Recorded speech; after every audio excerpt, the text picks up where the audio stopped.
What would you do if your dad smashed the last thing that helped your daughter still hear her dead mom's voice?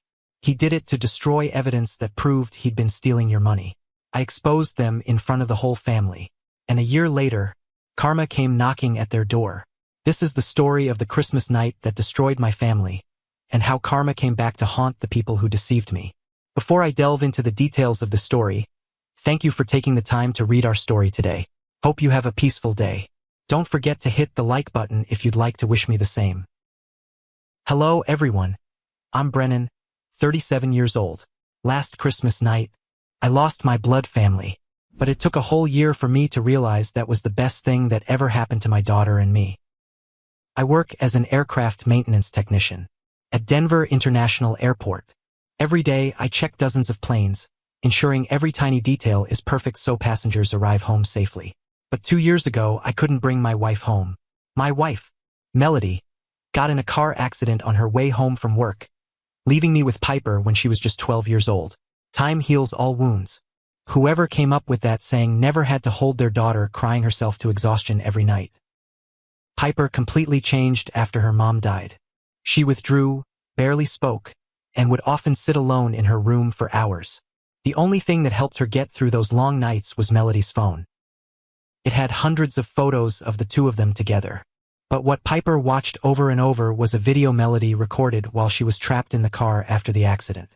She knew she wasn't gonna make it, and in those final minutes, instead of panicking, my wife turned the camera on and left final words for her daughter. Her voice was shaking, but she tried to stay calm, telling Piper all kinds of things, then ending with "I love you, I'll always be with you."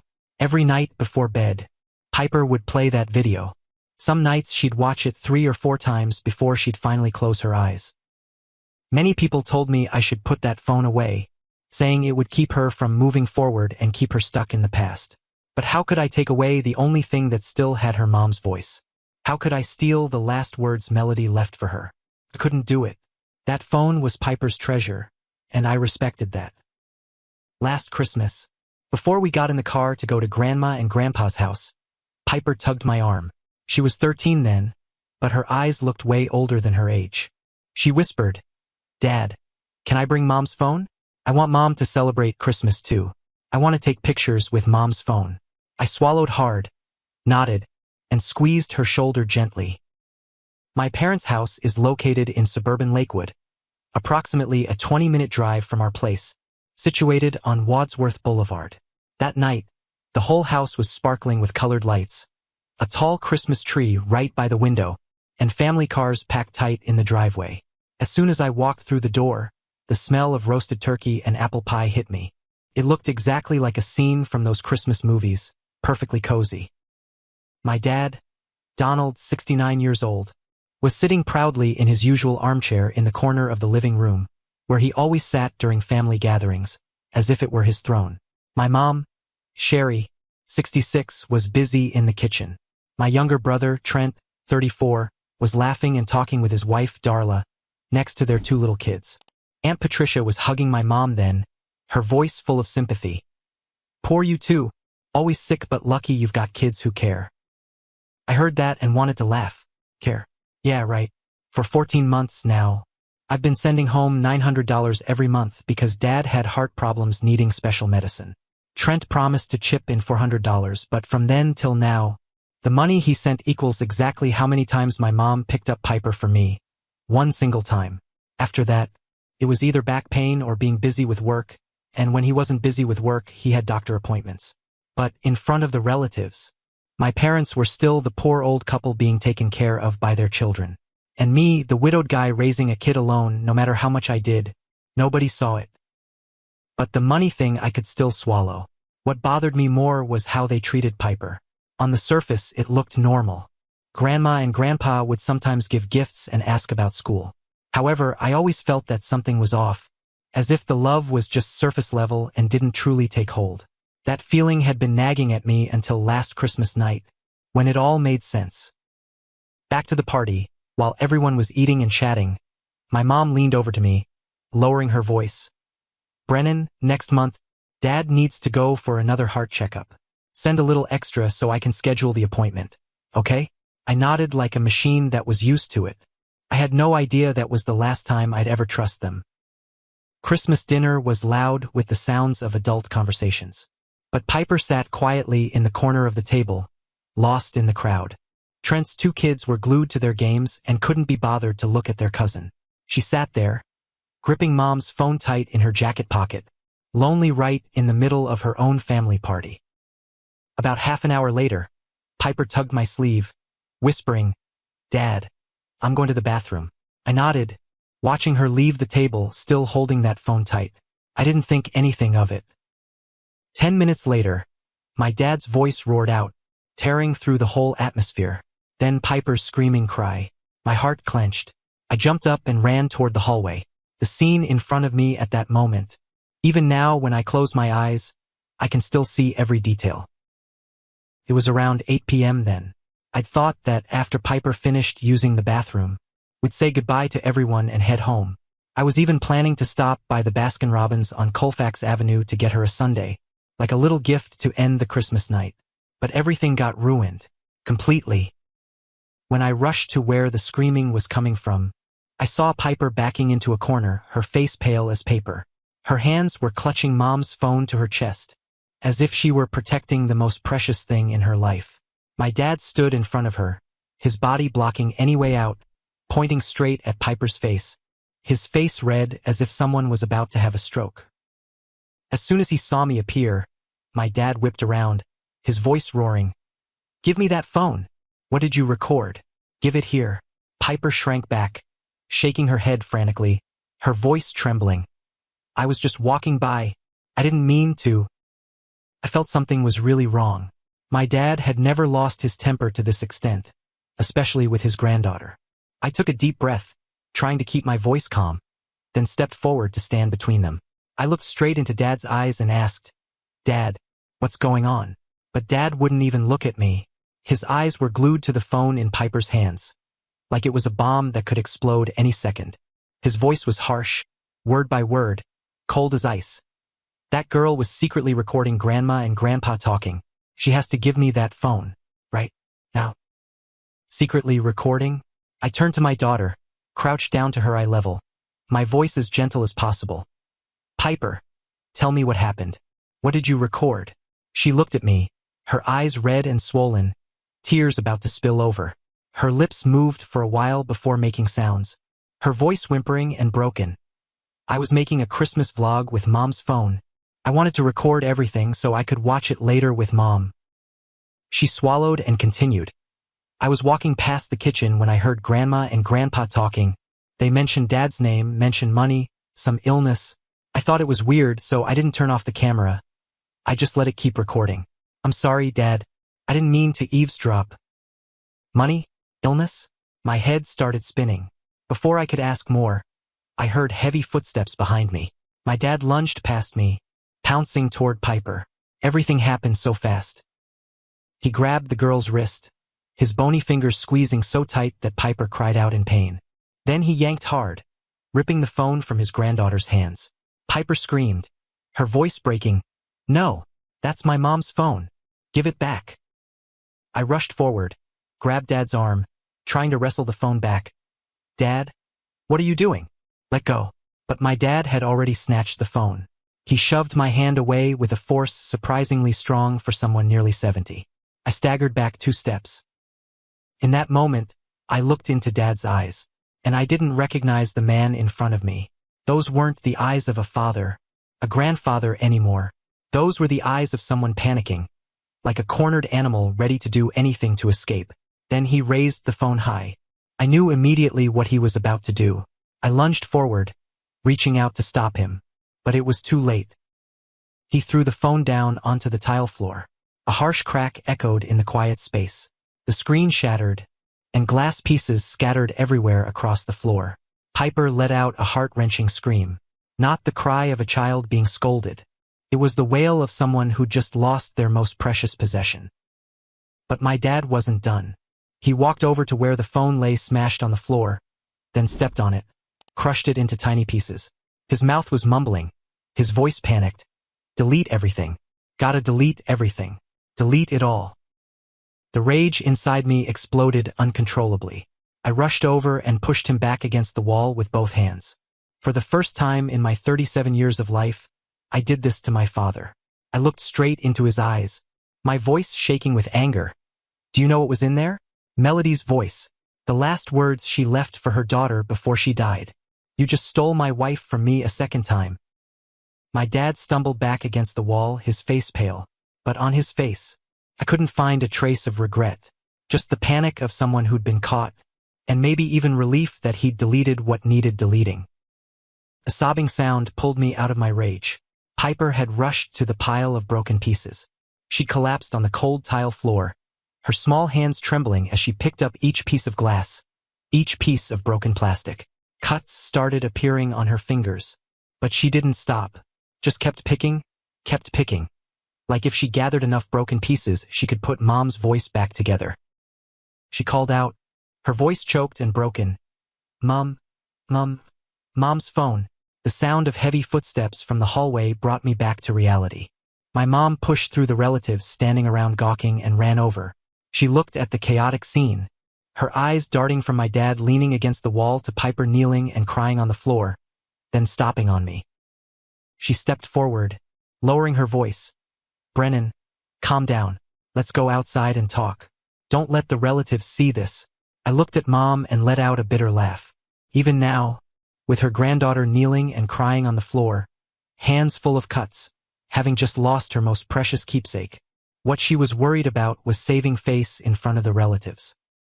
I didn't respond. I knelt next to Piper, gently took her hands, and removed each small piece of glass from her bleeding palms. I took the handkerchief from my jacket pocket, wrapped up all the broken pieces, and then used my shirt sleeve to press against the cuts gently. Piper looked up at me, her eyes swollen, tears streaming down, her voice whispering, Dad. Mom's phone, Mom's voice. I held her tight, squeezing hard, whispering, I know. Let's go home. Right now.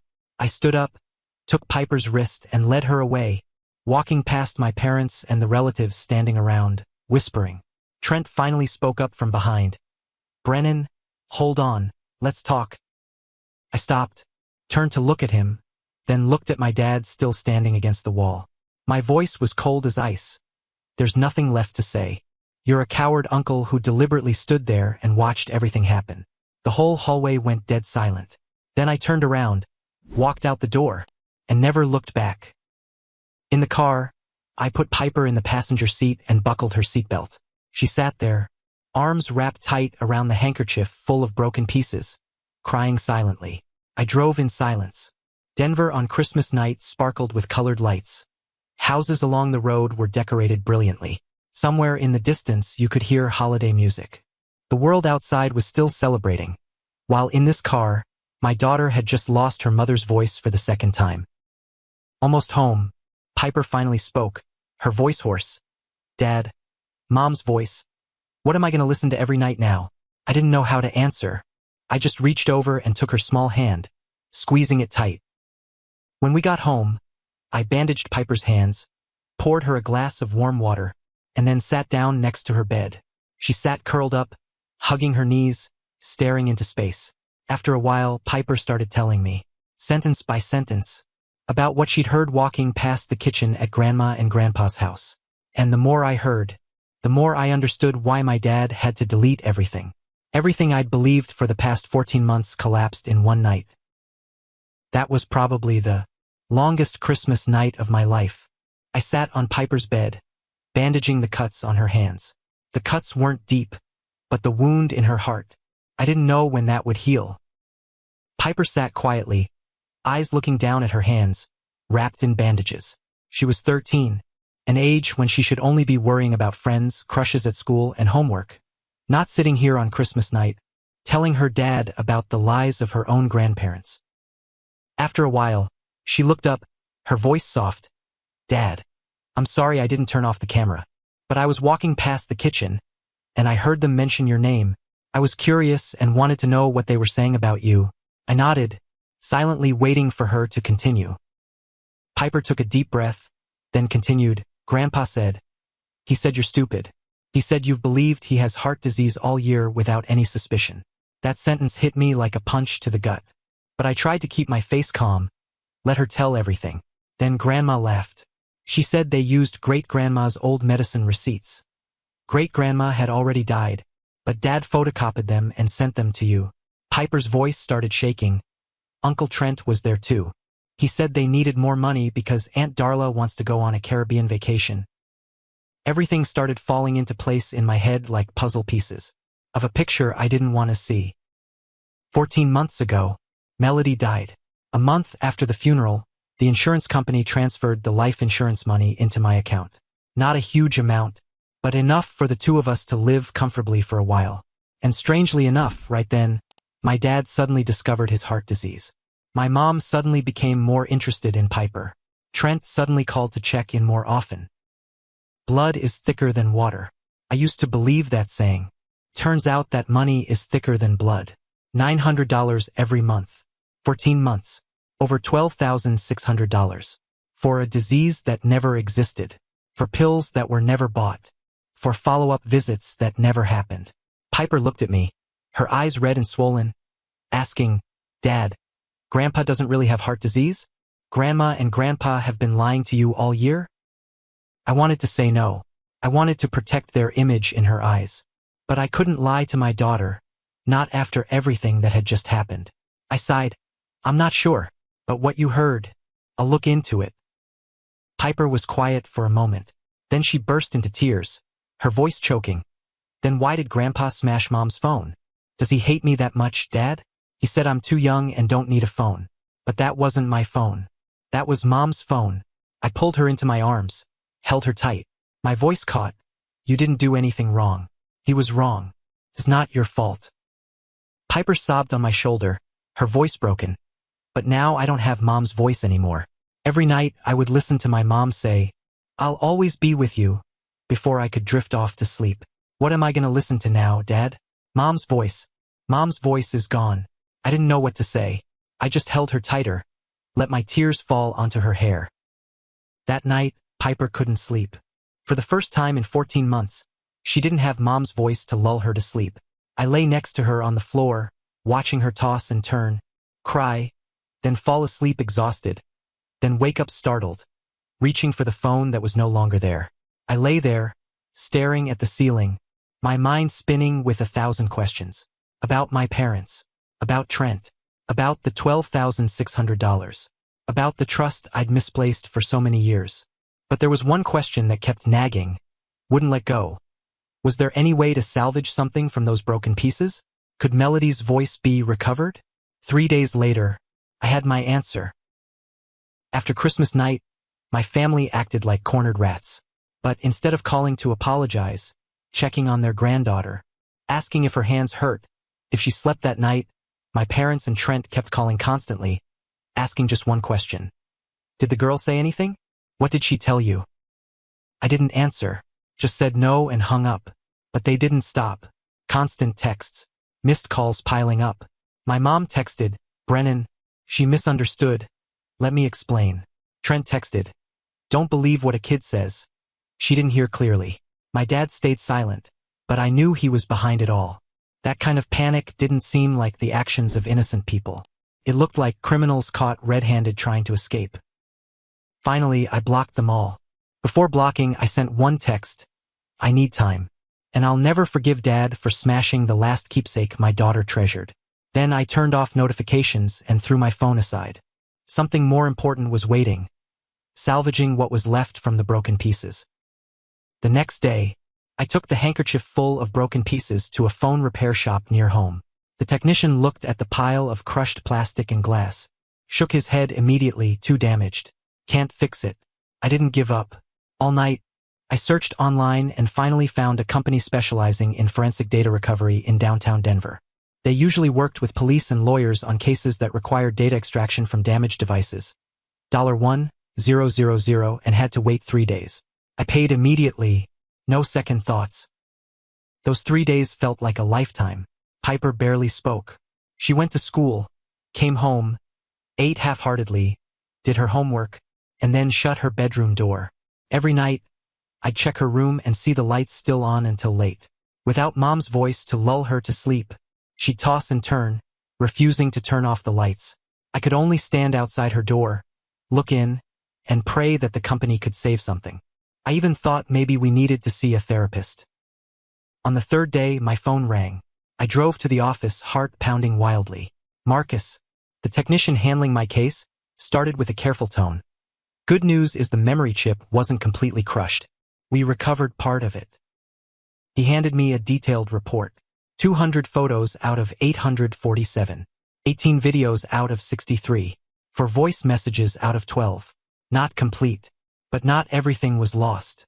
Then Marcus added, his voice slightly emphasized. There's one video, 2 minutes 34 seconds long, recorded on December 25th night. This file is completely intact. I plugged the USB drive into the laptop right there in the office and opened the video.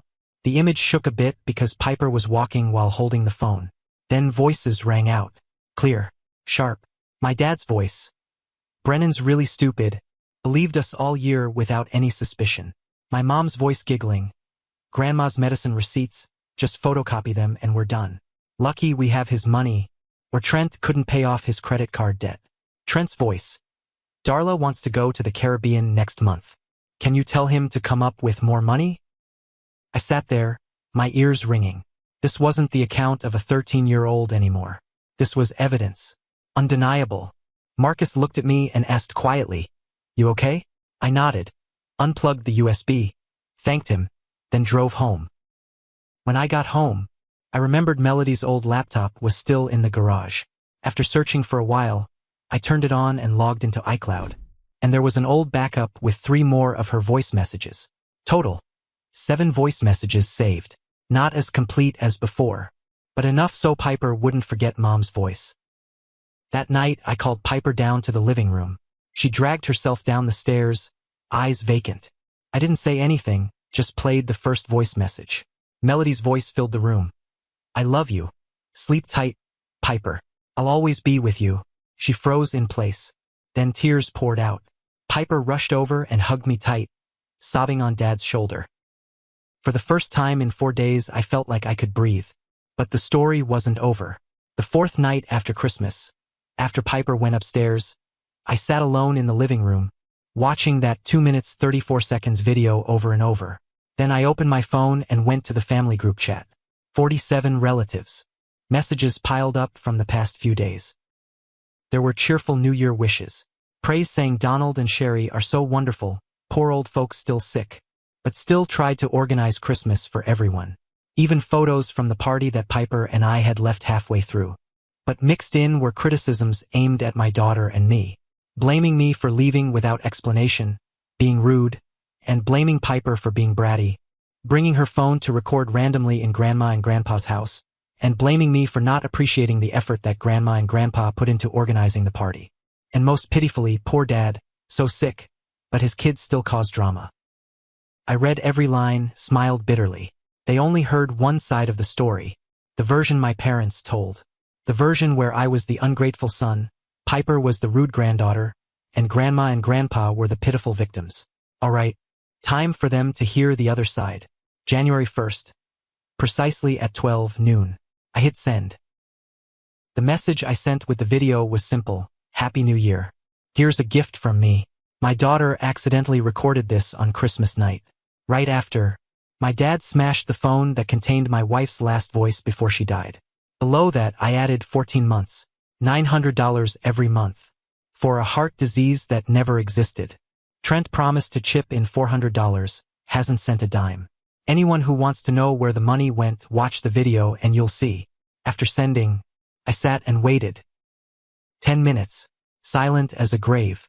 I imagined 47 people sitting there with their jaws dropped, staring at their screens, hearing my dad's voice call me stupid and hearing my mom giggle about those photocopied receipts. Then messages started exploding like 4th of July fireworks. Aunt Ruth opened. Sherry, talk to us. Is this real or fake? Uncle Walter jumped in. Donald, explain this. Did you really do this to your son and little Piper? Cousin Denise. That phone was the girl's keepsake of her mom. How could you? Messages kept pouring in. Questions. Accusations. Demands for answers. 47 people turned into 47 prosecutors all at once. My mom fought back after 15 minutes of silence. But she didn't explain the video. She wrote, "Brennan, why are you airing our family business to the whole clan? You want your parents to lose face?" I read that and laughed dryly. Even now, she was only worried about saving face. Trent jumped in to rescue. "The video's been edited. Brennan's making false accusations." I typed back calmly. "Original file is 2 minutes 34 seconds. Not missing a single frame. Anyone needs to verify, I'll send them the file with metadata." Trent disappeared. And my dad? He didn't type a word. Dead silent. Maybe he knew opening his mouth now would pour more fuel on the fire. Or perhaps he was busy calculating his next move. The group split into two. Half sided with me, angry about being deceived for years. The other half preached morals. They're still your parents. This family, forgive them. Don't make a big deal out of it. Funny how the people who hadn't lost a penny were the loudest about forgiveness. Aunt Ruth messaged privately, "I believe you. I'm sorry. All these years, I thought your parents really were struggling." I thanked her, then went back to the group, typed my final message. "I don't need anyone to pick sides. I need everyone to know the truth. And please don't lecture me about the importance of families loving each other. Family isn't an excuse to deceive and trample on each other." Then I left the group. Blocked Dad. Blocked Mom. Blocked Trent. I thought that was it. The truth was out. Whoever wanted to believe it could believe it. I could move on. But I was wrong because in the months that followed, I watched the family fall apart in ways I never could have imagined. The first month after posting the video, I focused on just one thing: finding Piper a new phone. I searched everywhere, from stores to secondhand selling sites, and finally found one exactly like Melody's phone. Same model, same color, same size. I transferred all the recovered data onto it. One night at the end of January, when Piper had gone to bed, I knocked on her door. I sat down on the edge of her bed and placed the phone in her hands. I whispered, "This isn't Mom's phone. I know nothing can replace it, but I tried to save what was left. I don't want you to forget Mom. I hope you'll listen to Mom's voice a little less each day so that Mom can rest in peace, and we'll always keep Mom in our hearts. Okay." Piper looked at the phone, then looked at me. Her eyes welled up. She buried her face in the pillow and cried for a while. Then she reached for the phone, hugged it to her chest, whispered, "I promise I'll try. I'll let Mom rest in peace." I believed Piper was old enough to understand. I also left Melody's old laptop for her, because I knew a child who lost her mom couldn't easily get over it in just one night. But at least, she was trying. What about the rest of my family? They were in free fall. At the end of January, Darla sent me a final message before separating from Trent. She wrote, "Brennan, I'm sorry. All year, Trent said that the money was from his parents. I didn't know it came from you. I can't live with someone who lies like that." In February, my mom got a new number and texted constantly. She begged, explained, and blamed circumstances. She said my dad was devastated, not eating or sleeping. I read and deleted, didn't reply. In March, Trent came to my house. He pounded on the door at 10 p.m., yelling through it, "Are you satisfied now? Because of your personal grudge, you destroyed my family. My wife left me. Are you happy now?" I didn't open the door, just called the cops to handle the situation. And my parents? That $900 I sent every month went somewhere into Trent's bottomless pit. Now, without me supporting them anymore, they had to live on their meager Social Security retirement money. To me, deception was unforgivable. They chose this path. But there was one thing I never expected. That's when the story you once used to deceive others suddenly comes crashing down on your head. Karma doesn't need an address. It always finds the right person. It came on an August afternoon, when my mom appeared at my door, face pale as a ghost. Eyes swollen. She wasn't asking for money. She wasn't begging for forgiveness. She just said one sentence. "Brennan, your dad had a stroke. This time it's real." For 8 months I waited for someone in the family to come to my daughter, look her straight in the eyes, and say a simple apology. So she'd know she didn't do anything wrong. So she'd know that adults can admit their mistakes too. But no one came. A child going through puberty, experiencing so many emotional ups and downs, hormonal changes, lost her mom less than 2 years ago, then had her own grandfather smash her mom's last keepsake. How could I forgive? Although I sometimes wondered if I was being too rigid. But what I didn't expect was the night my mom came to tell me about Dad. Piper had heard everything. It started the Monday night after. I came home from work, trying to ignore the information Aunt Ruth passed along from my mom. My dad was in the hospital in serious condition. I didn't believe it, or didn't want to believe it. After dinner, while I was washing dishes in the kitchen, Piper suddenly asked, "Are you planning to visit Grandpa?" I froze, still holding a plate. I didn't know how to answer. Seeing my silence, she continued, her voice gentle but firm. "Maybe we should visit Grandpa once. I don't forgive him, but if we don't go, and he suddenly passes away like Mom, then we might regret it. I don't want to regret anything else." Those words from a child left me speechless. And those exact words brought us to St. Joseph Hospital one weekend afternoon. I found my dad after more than 8 months of silence. He lay on the hospital bed, surrounded by tubes and monitors, his face gaunt, skin pale. The stroke had taken away almost everything from him. When we walked into the room, my mom burst into tears. I didn't know if she was crying from joy at seeing us, or feeling sorry for herself, or regretting everything that had happened. Probably all three. My dad couldn't speak anymore, but his eyes looked at Piper when she walked over to the bedside. In those eyes, I saw expectation, regret, and a deep desperation. Piper stood next to the bed, gazing down at the man who had once been her grandfather. Silent for a long time, then she spoke, her voice so calm it sent chills down my spine. "You took away Mom's voice from me. You never apologized. Now you can't speak anymore. Maybe that's God's way of making you stay silent, just like you made me stay silent for the past 8 months." My dad cried. Tears rolled down his wrinkled cheeks, falling onto the white pillow. I didn't say anything, just stood there, looked at him, then put my hand on Piper's shoulder, led her out of the room. That was the last time we saw each other. 3 weeks later, my dad passed away at the hospital. I once heard somewhere that forgiveness is a gift you give yourself, not the person who hurt you. But if we don't choose to forgive, at least we can choose to let go, to move forward without being pulled back by the past.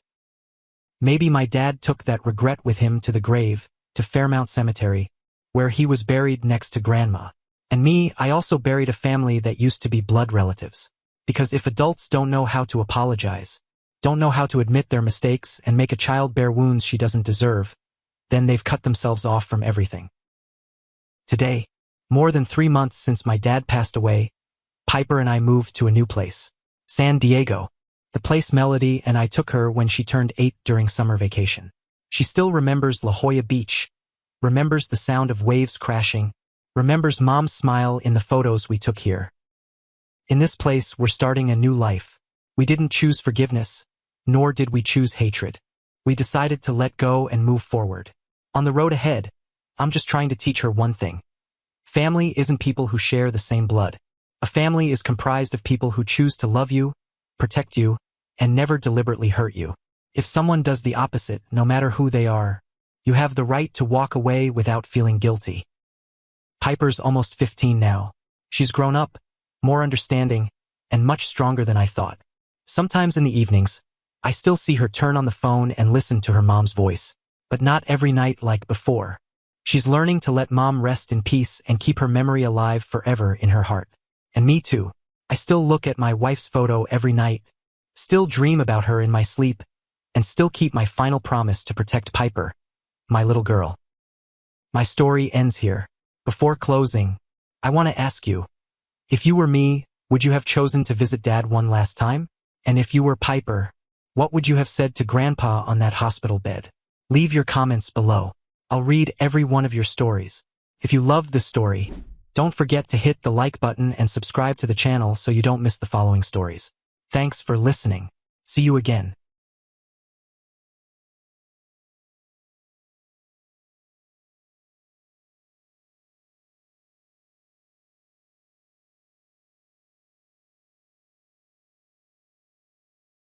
My dad lifted that $2,000 MacBook with both hands high above his head, then slammed it down on the floor with all his strength. A loud crash echoed through the room as the MacBook hit the ground and shattered. The screen cracked completely, the keyboard flew off, and fragments scattered all across the floor. The MacBook I'd bought as a birthday gift for my daughter had been destroyed by my dad just like that. After that brutal act, my dad shouted, "This is punishment for being selfish. Why did he act like that? What happened? Let's follow this story together." This is a story that proves the saying, blind favoritism leads to wrong actions. Before we get into the details of the story, thanks for choosing our story today. I wish you peace and happiness in this life. Could you give me a like if you want to wish me the same? Now, we should start the story. Hello everyone. I'm Daniel, 45 years old. The story I'm telling today happened on Mia's 14th birthday, exactly 2 years ago. It was my daughter's happiest day, but it was also her saddest, because that was when I realized the true faces of the people in my family. I'm a single dad. My wife passed away in May 2022 after an accident on the highway. She left so suddenly, leaving Mia and me with a void that nothing could ever fill. Since then, I've given all my love to Mia because I know that missing a mother's affection is the most significant disadvantage for a child.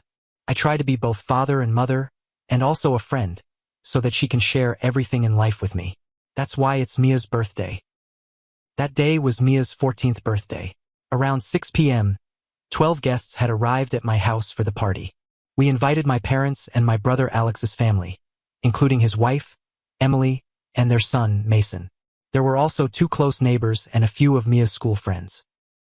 The party initially went on in a cheerful and warm atmosphere. Everyone sang happy birthday together. Mia happily blew out the candles, her face glowing in the flickering candlelight. I stood behind, quietly watching my daughter with a heart full of love. Seeing that warm atmosphere, I thought the party would go beautifully until the very end. But I was wrong. Just a few more minutes, and my daughter would experience a birthday that I'm sure she'll never forget for the rest of her life. Around 7 p.m., the part of the birthday party Mia looked forward to most that year was opening presents. She sat in the middle of the living room, surrounded by colorfully wrapped gifts, neatly arranged. Each gift was opened one by one. Mia was happy with every gift she received, from books to cute little makeup sets to small tech gadgets. She carefully thanked each person, her smile never leaving her face. After opening all the gifts from the guests, Mia turned to me, eyes full of curiosity and anticipation, and asked, "Dad, aren't you giving me a gift?" Hearing my daughter ask, I smiled mysteriously and replied, "Of course, there's a gift for Dad's beloved daughter. Just wait a moment." After what I said, Mia smiled brightly, her eyes full of excitement, and I stepped into my office and brought out the gift box I'd prepared beforehand for my daughter. When you hear this, you'll think I'm making too big a deal out of not bringing out my daughter's gift earlier. If you believe that, then you're right. I deliberately made myself the last person to give Mia a gift.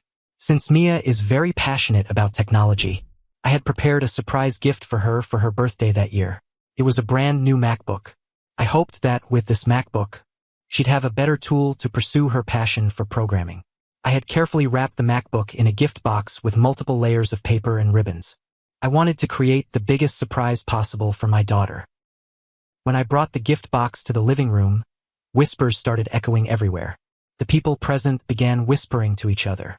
One neighbor said quietly to the person next to them, "Must be an expensive gift since Daniel kept it hidden and wrapped it so formally like that." The other person nodded in agreement and replied, "I think this gift might not be worth much, but it's definitely very meaningful to Mia." Hearing their whispers, I didn't respond. I walked past everyone, approached my daughter, and gave her the gift with all my love. Mia took the gift, her eyes wide with surprise. She almost screamed with excitement. "Oh my God! What's inside, Dad? The gift box is so big." Hearing my daughter speak, I patted her head and replied, "Open it and see. I hope you'll like it." After what I said, Mia began opening each layer of the gift box. First was the wrapping paper on the outside. She carefully opened it a little at a time, afraid of damaging the gift inside. This carefulness reminded me of Mia's mother. She had the same personality as my wife, always meticulous and thoughtful in the most minor things. Looking at her in that moment, I had imagined the scene where Mia would take the gift, her eyes bright, then rush over to hug me and whisper thanks. I imagined she'd be so happy she couldn't speak, would hold the MacBook tight like a treasure. But that was just my imagination. Everything that happened after was completely the opposite. When she had just opened part of the gift box, an unexpected incident happened that left everyone stunned. Mason, Alex's son, suddenly stepped forward from behind and grabbed the gift box from Mia's hands. He said excitedly, "Let me open it." Before Mia, and the others could react, Mason quickly tore through the wrapping paper. His rough hands continued ripping apart the inner paper layer. 10 seconds. In less than 10 seconds, Mason had finished opening the gift box. Looking at his skilled actions, I was certain he'd been tearing open gifts very professionally for years. After seeing the expensive MacBook inside, Mason grabbed the laptop, held it up high, and shouted victoriously, "The MacBook is mine now." After saying that, he took the MacBook and walked straight to where his parents were standing, as if it were a prize he'd just won. What shocked me most at that moment wasn't Mason's actions, but my own family's reaction. My parents burst out laughing. Their laughter rang out full of delight at what had just happened, as if this were some fun joke. My dad even stepped over to pat Mason's head and said proudly, "My grandson is so good at opening gifts." My mom immediately chimed in, saying to Mason in a spoiling voice, "Mason is so clever. This reward rightfully belongs to you." Alex and his wife hugged Mason, their faces full of pride as if their son had just achieved something praiseworthy. At this point, I turned to look at Mia. My heart felt crushed when I saw my daughter crying. Tears began rolling down her cheeks. Her birthday, her gift, her joy, everything had been brazenly stolen right in front of everyone.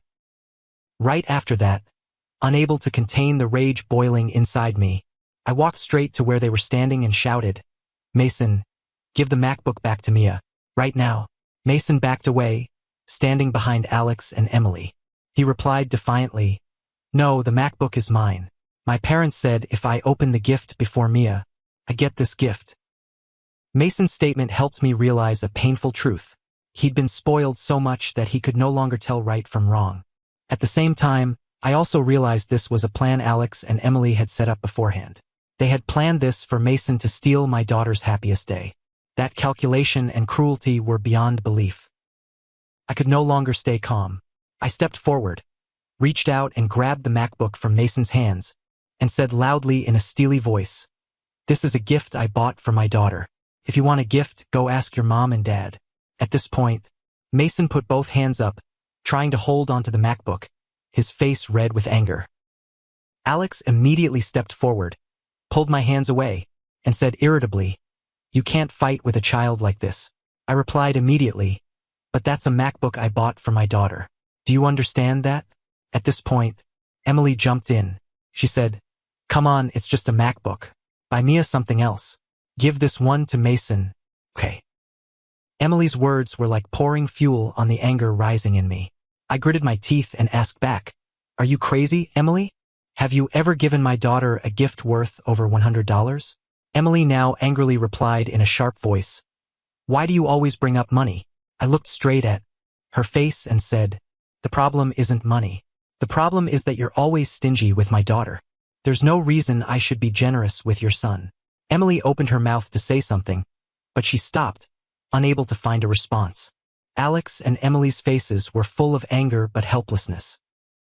The neighbors were now also becoming uncomfortable with Alex's family's actions. They began speaking up in our defense. Mr. Johnson, the elderly neighbor, said sternly, "I've never seen anything like this. This is Mia's birthday. You people can't steal the child's gift like that." Mrs. Miller also nodded in agreement and added, "That's right. What kind of parenting is this? Letting him snatch other people's gifts and then being proud of it?"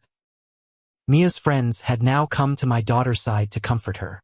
At that point, I thought everything would end soon. With pressure from the guests, Alex's family would certainly have to return the MacBook to my daughter. But I was wrong, completely wrong, because my dad and mom's subsequent actions would show me their true faces, faces I'd deliberately refused to see for so many years. Seeing the situation growing tense and potentially out of control, my parents also decided to join the conversation.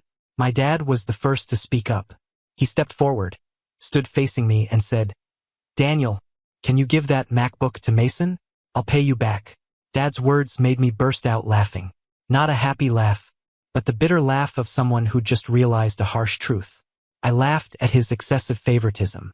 That day was my daughter's birthday, and he was demanding to buy back the gift I'd given my daughter to give to his spoiled grandson. Seeing me laugh, Alex asked irritably, "You having fun? What are you laughing at?" Without any hesitation, I replied immediately, "I'm laughing at our dad's favoritism. He has 2 grandchildren, but in his eyes, there's only Mason." Right away, my mom jumped in. She shouted in a harsh voice, "Daniel, he's your father. You need to respect him." As soon as Mom finished speaking, I replied immediately in a calm voice, "Fine. If Dad wants to buy it, the price for this MacBook is $4,000. As soon as I finished speaking, Alex immediately cut in and asked, "Are you joking? A MacBook worth $4,000? Is it studded with diamonds or something?" As soon as Alex finished, I turned to look at him and replied, "It's not studded with diamonds. $4,000 is the price for 2 MacBooks. If Dad wants to buy back this MacBook to give to your son, then he should also give my daughter one. That would be fair. My daughter is also his granddaughter. Or has he forgotten that?" Alex was completely silent after what I said. He couldn't find any words to argue back. After Alex shut up, I turned to Dad and said sarcastically, "I'm right, aren't I, my dear father? If you want to repurchase this MacBook, give me $4,000. One for Mason, one for Mia. Fair, right?" My dad was furious now, both his hands clenched into fists. He gritted his teeth and asked me, "Are you blackmailing me? For $1,000? What nonsense?" I replied immediately, my voice not shaking at all. "You and Mom have been favoring Mason way too much for too long.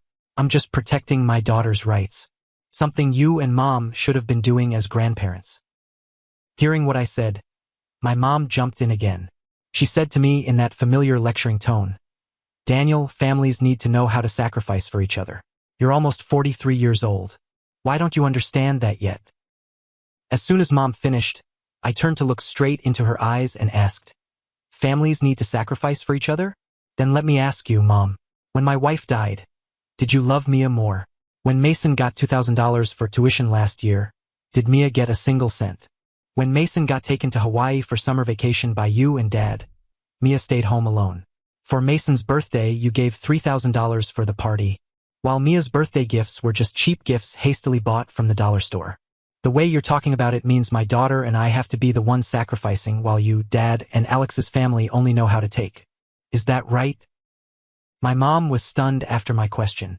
She wanted to say something, but stayed silent. The silence lasted several seconds. The room seemed frozen in tense air. Then suddenly, my dad shouted, breaking the silence, "Enough!" After saying that, he walked toward Mason with heavy, angry steps. He grabbed the MacBook from Mason's hands. The entire room held its breath, not knowing what he was going to do. I thought he would give it back to Mia, but no. He lifted the MacBook with both hands high above his head, then slammed it down on the floor with all his strength. A loud crash echoed through the room as the MacBook hit the ground and shattered.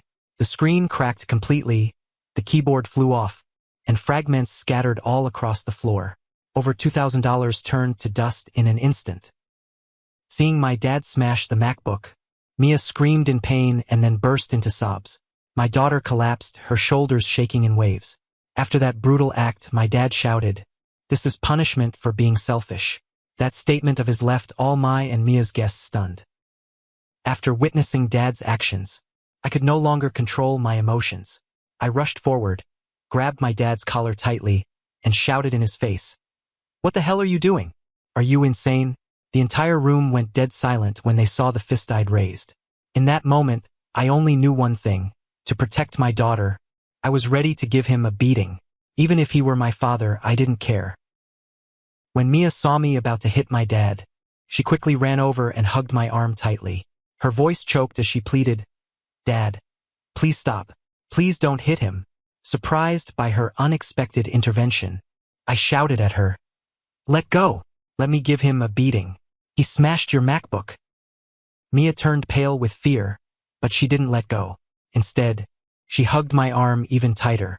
She said to me shakily, "Dad, I don't want the police to arrest you. Please stop. Let's call the police instead of you hitting him. Please." Mia's words at that moment were like a bucket of cold water poured directly on the rage burning inside me. I realized I had almost made the biggest mistake of my life. At this point, The two neighbors also spoke up, supporting Mia's suggestion to call the police. Mr. Johnson stepped closer and said, "Daniel, calm down. Listen to Mia. Calling the police is the right way to handle this." After saying that, Mr. Johnson immediately dialed 911, without waiting for my agreement. Mia had now pulled my arm away from my dad's collar. My dad straightened his collar. Then he said through gritted teeth, "You dare to hit your father. Remember this day." After saying that, he signaled to my mom and Alex's family to leave, as if they were the victims in this situation. At this point, I stepped forward to block him and said, "Stop. The police will be here in a few minutes. You're not allowed to leave. You destroyed my property. You have to take responsibility." All five of them looked at me with eyes full of anger and hatred. A few seconds later, Mr. Johnson spoke up, his voice gentle but practical. "Let them go, Daniel. We'll testify for you when the police arrive." Hearing my neighbor's sincere advice, I thought for a few seconds, then stepped aside so they could leave. They walked out the door one by one. Not a single apology. Not a single look of remorse. Mason even turned back to look at me with a defiant expression. Just as they had left the house and were starting the car, I suddenly remembered something significant, something I had almost forgotten in my anger. Immediately, as fast as possible, I rushed out to the porch like an arrow. Getting there, I shouted, "Wait!"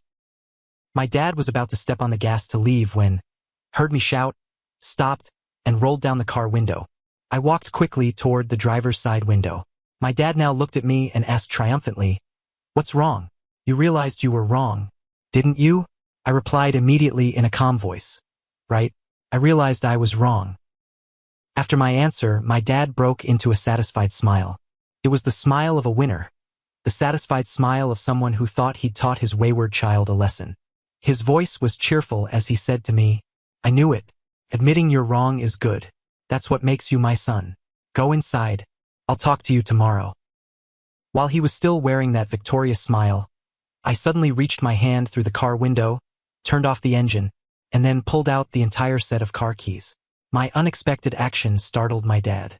The smile on his face froze. My mom, sitting in the passenger seat, hurriedly asked in a panicked voice, "Daniel, what are you doing?" Ignoring Mom's question, I didn't bother to answer. I looked straight into Dad's eyes, smiled, and said, "I was wrong for letting you borrow this car for the past 3 years. From now on, I'm taking it back. This is my car. I have the right to take it back whenever I want." My answer left my parents so shocked that they couldn't speak. After realizing he'd been played, my dad exploded in anger, shouting like a cornered animal, "You dare to mess with me? You?" Before he could finish his sentence, applause rang out from behind me.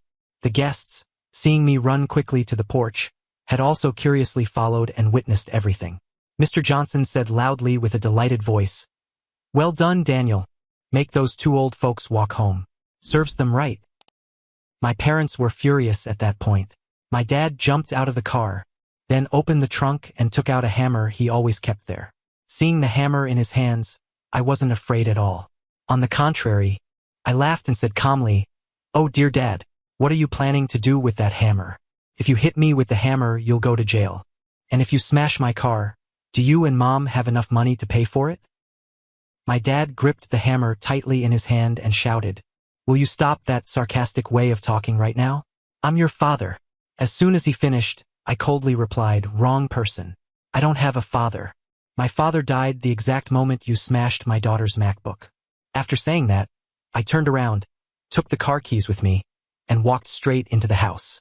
I left them standing there with their anger, with the car that had no keys, with their humiliation in front of my neighbors. To them, they might think the relationship between them and me ended that night. But to me, that was just the beginning, because my following actions would make them pay the price they deserved for what they did to my daughter. After they left, I went back inside. The living room was now suffocatingly quiet, with only the MacBook's fragments scattered on the floor as evidence of the storm that had just passed. About 15 minutes later, the police arrived. 2 officers came in, 1 male and 1 female. They observed the scene, noted the fragments on the floor, and then began taking statements from the people present and me. I presented the whole sequence of events. From when Mason grabbed the gift to when my dad smashed the MacBook. After that, I opened my laptop, accessed the camera system, and played the entire sequence for them. The video clearly captured every moment. The two officers silently watched the entire video. The female officer shook her head, while the male officer continuously wrote in his notebook. Mr. Johnson and Mrs. Miller, the two kind neighbors, also provided sworn testimony. They recounted everything in detail and objectively. Their statements completely matched what the video had recorded. An hour later, after completing the initial procedures and collecting all the evidence, the police left. They had everything they needed to proceed with the case. Everyone at the party helped me clean up the MacBook fragments. Each piece of plastic, each shard of broken glass was picked up and thrown in the trash bag. Looking at those fragments, I didn't feel sorry about the money. I just felt heartbroken that my daughter's expectations and joy had been shattered along with the machine. After cleaning up, everyone left one by one. The neighbors squeezed my hand tightly, encouraging me after Mia's birthday party had been destroyed by the very people who called themselves family. Around 10 p.m. that day, after all the guests had left, I went to Mia's room and knocked on the door. Mia opened the door after 2 minutes, her eyes swollen. Clearly, Mia had cried a lot after everyone left. Seeing her like that, my heart felt like it was being squeezed.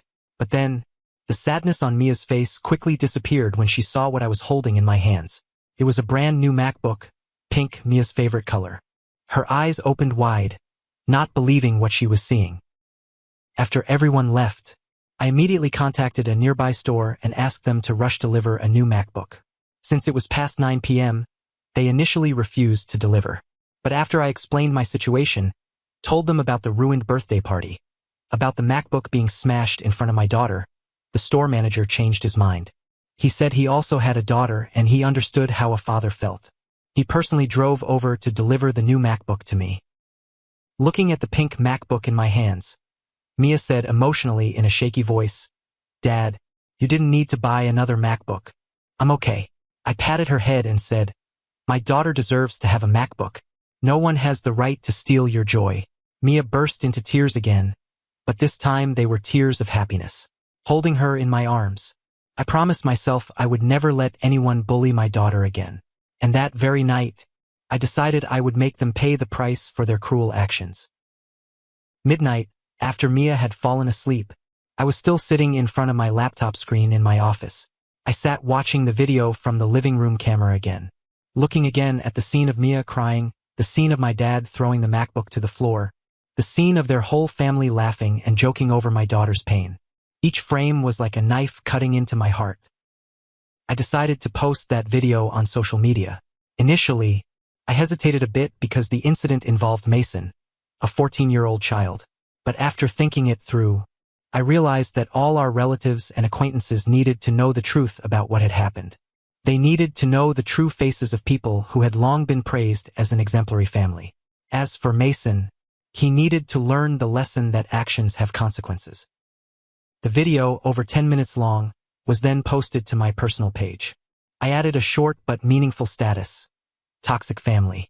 From today on, my family is just Mia and me. After finishing the post, I shut down the computer, turned off my phone, and went to sleep after a long, exhausting day.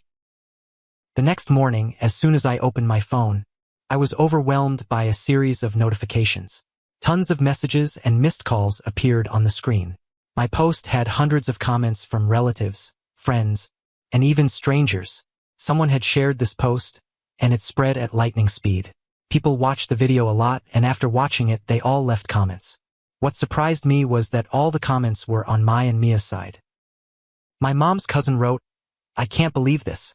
Is this how they treat their motherless granddaughter? Disgusting."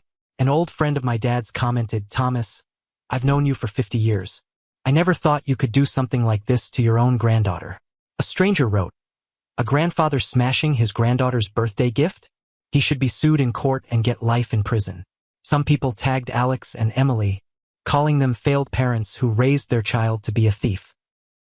Seeing everyone's support, especially from relatives, I believed my parents and Alex's family would soon face the consequences of their actions.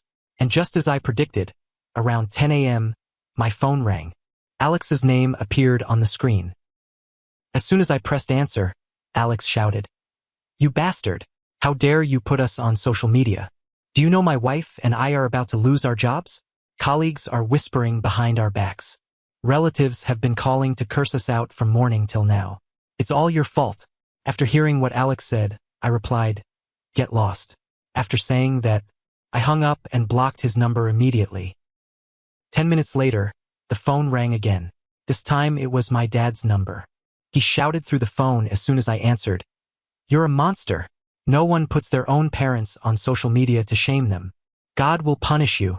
As soon as he finished, I replied without hesitation, "No grandfather smashes his granddaughter's MacBook either. If you can dish it out, you'd better be able to take it. God will send you to hell when you die." Dad gritted his teeth and asked back, "What did you just say to me?"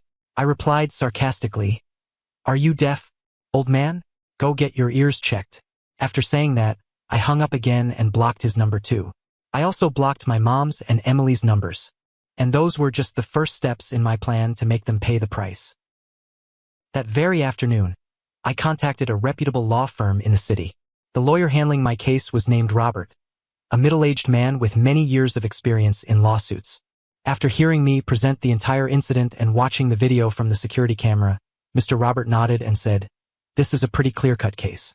You have video evidence, witnesses, and a police report. We can definitely win this lawsuit."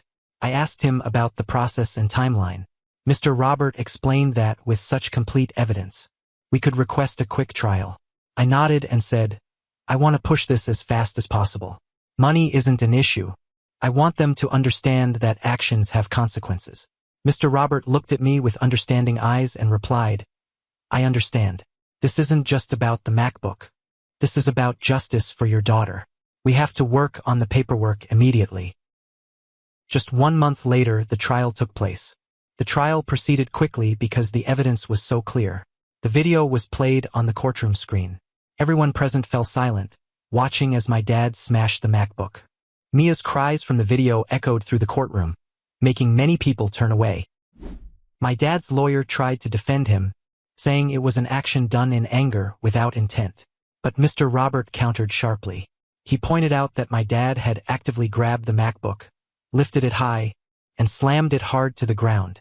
That was clearly an intentional action, not an accident.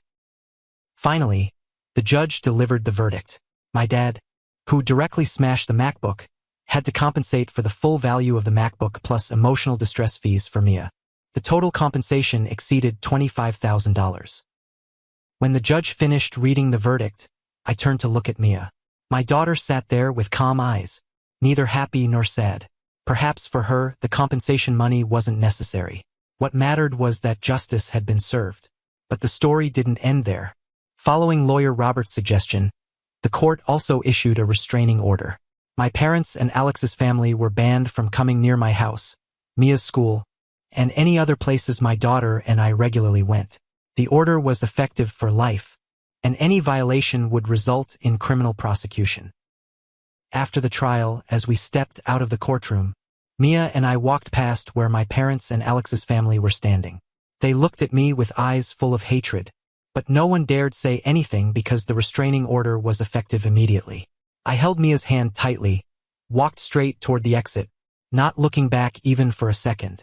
This chapter of my life had closed. Those who were once family were now just strangers, and the law had ensured they could never come close to hurting my daughter again. 2 years have passed since that fateful birthday. Today, as I tell this story, Mia is 16 years old. My daughter has grown so much, both physically and mentally. She's still passionate about technology, still dreams of becoming a software engineer. The pink MacBook I gave her that night is still used every day by her to learn programming. Mia and I have had a peaceful life. We take care of each other. We no longer have contact with my parents or Alex's family. When someone deliberately brings them up, I'll ask that person not to mention them or I'll stand up and leave.